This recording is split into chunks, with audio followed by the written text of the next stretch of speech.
అన్నట్టు వరదలు ఎంత ఆగమాగం చేసినాయో చూసినాం కదా వల్ల.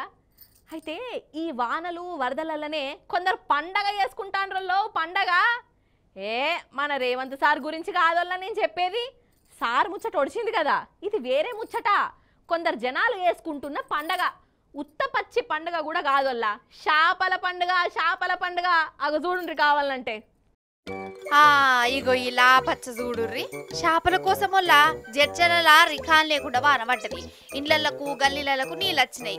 ఈ నీళ్ళల్లో చేపలు వచ్చినాయి. ఇంకేమున్నది అటాక్ అనుకుంటా ఇగో ఇల్లు రోడ్ల మీదకి వచ్చిర్రు. గోనె సంచులు, బత్త సంచులు, గంజులు బాగోనని తెచ్చుకున్నారు. చేపలు పట్టే పని పెట్టుకున్న రోడ్ల మీదనే.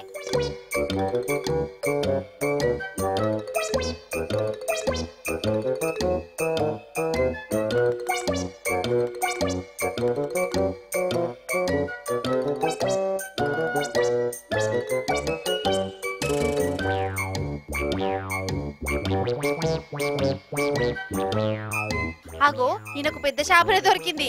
ఏం చేపనే అది? కొర్రమట్టనా రవ్వనా? ఇగో ఈయన చూడు ఎంత ఖుషి ఖుషిగా ఉన్నాడో చేపలు దొరికినందుకు. చేపలు పడితే కానీ పుసుకున్న కాలు చేరనా అంటే మీరు కూడా చేపలేక ఈత కొట్టవలసి వస్తుంది పెద్ద మనుషులు.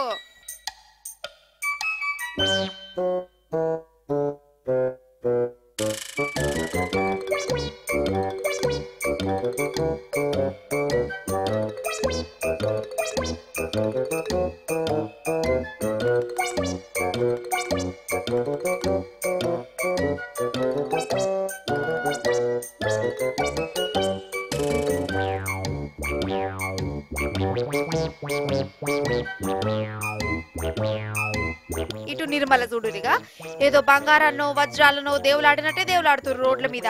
చేపల కోసమేనట వీళ్ళ తిప్పలు కూడా. చిన్న చిన్న చేపలను కూడా ఇడిచి పెడతలేరు కదా ఇల్లు.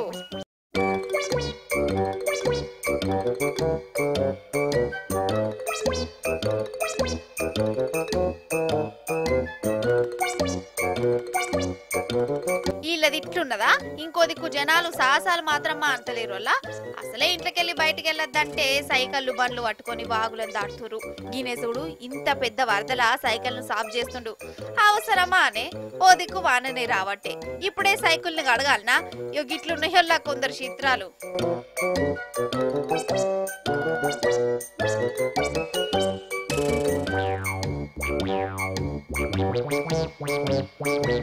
ఇంకో దిక్కు మన ప్రాజెక్టులు, రిజర్వాయర్లు అన్ని నిండిపోయినాయి. ప్రాజెక్టుల గేట్లు ఎత్తిరు. ఆగజు కూడా నీళ్ళు ఎట్లా వారుతున్నాయో. అవుగాని నాకు ఇప్పుడు ఒకటి యాదకొచ్చింది. పెద్ద వానొచ్చినా వరదొచ్చినా మేడిగడ్డ కూలిపోతుంది, పొతం చేస్తుంది, ఆగం చేస్తుంది అని ఏమేమో అనే కదా. మరి ఇప్పుడు మేడగడ్డ ముచ్చట్ని తీత్తలేరు ఈ షేపాటోలు. ఓ దిక్కు వంతెన్లు కూలుతున్నాయి, వరదలు ఇండ్లను ముంచుతున్నాయి. అయినా మేడిగడ్డకు మాత్రమే ఏం కాలే. వాళ్ళు భయపెట్టించినట్టు కొంచెం అంటే కొంచెమన్నా ఇటమటం చేయలే. కానీ ఆంధ్రలో ఉన్న ప్రకాశం బ్యారేజ్ గేట్లు ఇరిగిపోయినాయి. కానీ మేడిగడ్డ మాత్రం గర్వంగా నిలబడ్డది.